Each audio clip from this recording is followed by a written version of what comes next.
terhormat Ketua Majelis Pimpinan Nasional Pemuda Pancasila Bapak Yapto Suryo Sumarno, para Wakil Ketua Majelis Pimpinan Nasional Pemuda Pancasila Pak Bambang Susatyo, Bapak Ahmad Ali, Pak Asad Rashid, yang saya hormati para anggota Majelis Pertimbangan Organisasi, Pak Zainuddin Amali, Pak Hudzaifah Kuda, Pak Irwan Sukarja, Pak Yoris, yang saya hormati juga Bapak Menteri Pertanian Indonesia, Pak Syahrul Yassin Limpo. Cara sesuatu yang seringkali dianggap abstrak, padahal itu nyata. Kira-kira kalau lihat ceritanya Mas Yapto tadi, misal saya kutip, karena saya jadi mahasiswa nyatet. Ini catatan saya bukan catatan persiapan pidato, bukan. Ini mencatat apa yang ditulis oleh Mas Yapto tadi. Betul. Dan beberapa kali saya nyatet, mejanya hampir goyang tadi. Itu yang menyatet. Beliau mengatakan gini, belajar dari sejarah untuk mengantisipasi masa depan. Itu ada kutipan dulu. Jadi kita tadi sudah lihat sejarahnya. Bagaimana menjadi Indonesia tahun 28, satu nusa satu bangsa, dan dilempengkan beliau satu bahasa persatuan, bukan satu bahasa Indonesia, satu bahasa persatuan. Karena kalau kita bisa satu bahasa, hilang semua bahasa daerah. Kalau kita bicara satu bahasa, tapi satu bahasa persatuan, dan itu memang kadang-kadang kita terlewat. Kebetulan di bulan Oktober, ini pas 1 Oktober. 1 Oktober itu adalah bulan bahasa Indonesia. Iya, masuk barang. Betul itu, tanggal 1 Oktober. Dan kalau kita bicara, bayangkan kalau kita tidak sepakat satu bahasa persatuan. Kau iya, pakai bahasa apa bagian itu? Saya pakai bahasa Jawa. Bahasa Jawa. Mas Yapto bahasa Jawa. Bang Zainuddin pakai bahasa Banjar. Padang. Makali Bugis. Kita mendadak, Pak. Ya, saya sering sebutkan Uni Eropa. Uni Eropa itu ada 28 negara. Bahasa persatuannya apa? Nggak ada. Bahasa persatuannya apa? Nggak punya. Pancasila ada di sana, pakai handphone Pak di sana. Karena 23 bahasa.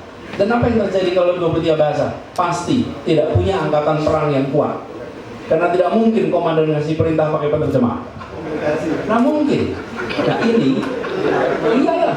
Kita itu take it for granted bahasa. Ini yang disampaikan sama Mas Yapto tadi itu mendasar betul. Bahasa persatuan itu yang membuat kita bisa bersatu seperti sekarang ini. Tanpa penerjemah dan setara. Saya membayangkan Mas Yapto dari Solo, keluarganya. Bayangkan Jong Java pulang dari Jakarta ke kampungnya di Solo. Apa kata orang tangga-tangganya? Piye to karpe Mas? Iya betul. Kok jenengan kira-kiranya Anda ini kok tidak mengusahakan bahasa Jawa jadi bahasa persatuan?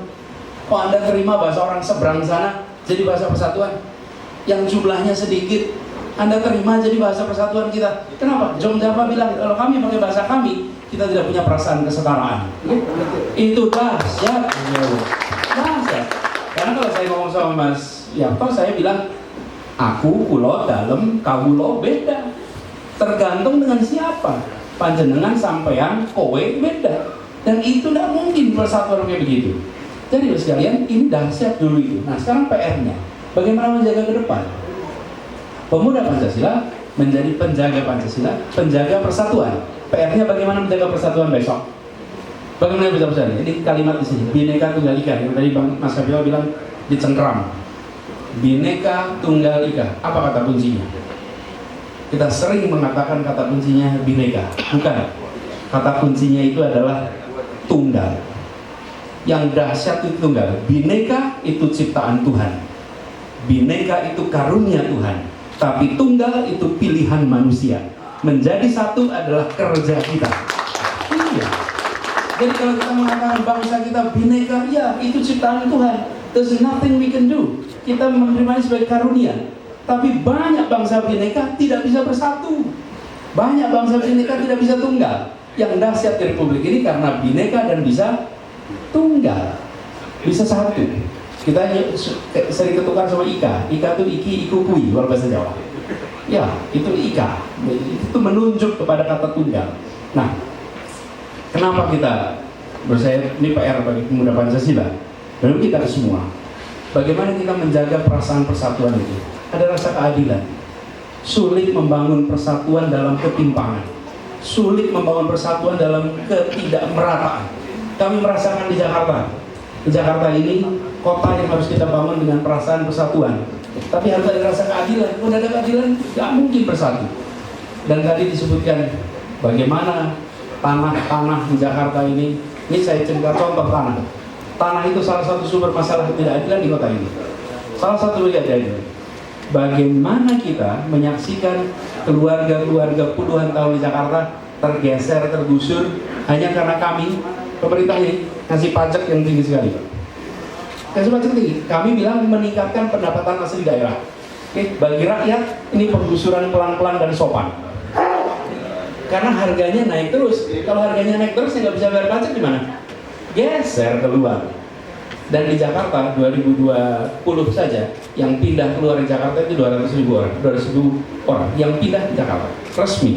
Kalau dibiarkan, nggak bisa. Karena itu kita ambil kebijakan di Jakarta. Ini contoh. Bagaimana PBB di Jakarta itu di bawah 2 miliar, nol, tidak ada PBB-nya. Supaya mereka yang tengah bawah itu tidak tergeser di kota ini. Dan yang tidak kalah penting, keluarga pejuang. Ini kita di Menteng. Banyak keluarga pejuang tergeser dari rumahnya di Menteng hanya karena mereka dihukum. Dihukum oleh siapa? Oleh kami. Yang meningkatkan harga pajak. Bayangkan rumahnya Bang Ali Sadikin, rumahnya Bang Ali Sadikin, pajaknya setahun 180 juta. Anak-anaknya urunan untuk bayar pajak. Orang yang berjasa untuk kota ini, rumahnya kita pajakin 180 juta di tempat ini. Bagaimana keluarga pejuang di kawasan ini satu persatu anak cucunya tergusur. Orang tuanya mengusahakan kemerdekaan tanah ini dan anak cucunya tergeser di tanah yang diusahakan. Ini kalau didiamkan terus, nah akan kita merasakan namanya perasaan persatuan. Nah ini PR kita sama-sama. Nah kita berharap nanti bukan hanya Jakarta kita bicarakan. Kita bicarakan tentang bagaimana persatuan itu terjadi di Indonesia. Jadi bagaimana kita bukan ini soalnya Masuk orang tuh. ini bukan kalau saya mau Jakarta pemuda Pancasila nasional gitu maksudnya. Jadi ya bahas sampai mana tadi itu? Dan kita harus mengikhtiarkan. Kenapa? Bayangkan harus kalau tadi saya meneruskan Mas Yarto, satu bangsa terbentuk 28, satu negara terbentuk 45, di satu negara, oke? Lalu satu teritori deklarasi Juanda. Deklarasi Juanda itu 1958, tapi UN Clause baru muncul tahun 82, 25 tahun perjuangan, betul ya? Ini udah ketiga nih. Satu bangsa, satu negara, satu teritori. Ada satu keempat yang PR kita sekarang. Menjadi satu perekonomian. Ditandai dengan apa? Dengan harga barang setara di seluruh wilayah Indonesia. Setara. Selamat untuk semua dan selamat buat Pak Mat Ali yang sudah berhasil melakukan segala macam aktivitas mulai dari sumbangan sampai perasan. Karena keterampilannya lengkap, keterampilan lengkap. Panggil dan akhirnya, pokoknya gini, tidak usah tanya caranya, yang penting. Yang tentunya akan diserahkan langsung oleh Ketua Umum Majelis Pimpinan Nasional Pemuda Pancasila Bapak KPH Haji Yarto Suryo Sumarno. Dan ada juga KTA, kartu tanda anggota yang akan langsung diserahkan oleh Ketua Umum Majelis Pimpinan Nasional Pemuda Pancasila. Nanti dulu yang menyerahkan, saya minta ketua panitia menyerahkan cenderamata. Kenapa? Karena Bapak Anies ini secara sukarela mau sendiri jadi anggota Pemuda Pancasila. Oh, tadi disentil sama Kapolri. Pilpres 2024, kalau nama beliau terpilih, wajib kita untuk milih beliau. Itu kita pemilihan. Kader PP diutamakan dimanapun juga untuk caleg, pilpres, pilkada dan segala macam. Amin. meninggalkan.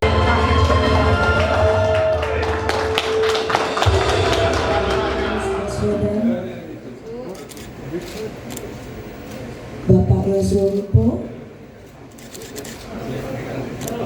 Pak Zainuddin Amali untuk mendampingi Ketua Umum kita memotong tumpeng.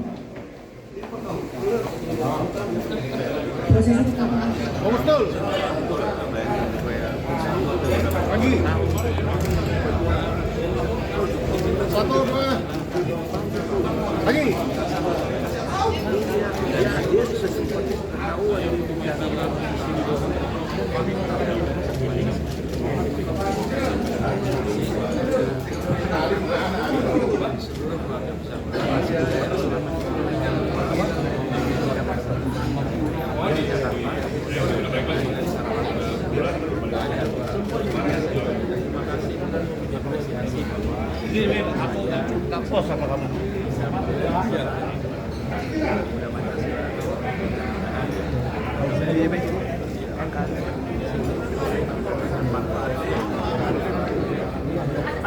Anies, apa alasannya Pak jadi anggota PP Pak?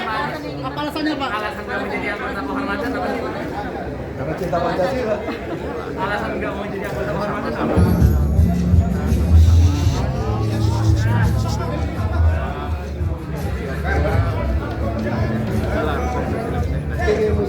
Pak, Pak ini menjadi kendaraan politik Bapak Pak?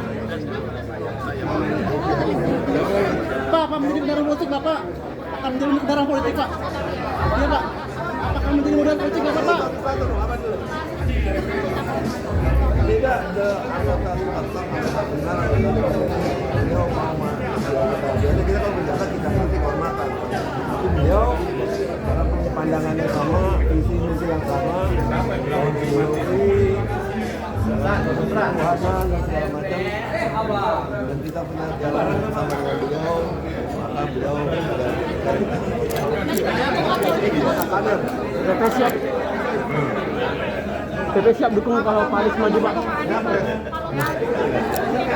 Tugas setiap anggota pemuda Pancasila kalau ada kadernya mengajukan diri maju dari pileg, pilpres, pilkada, kita beli kader. Kita orang lain yang kita nggak tahu. Itu wajib.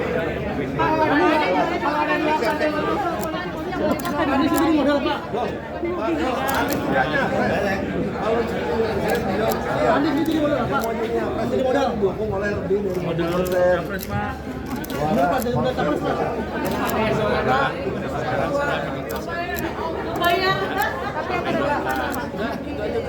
Anies jadi modal Pak? Banyak kutipannya.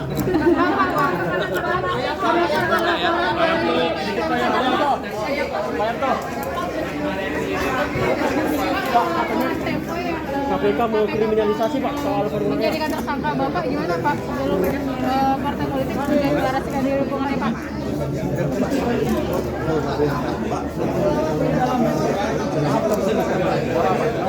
Pak, gimana Pak yang KPK soal perundungan Pak? Iya Pak, gimana Pak? Gimana Pak komentarnya Pak? Komentarnya Pak Anies soal laporan Majalah Tempo.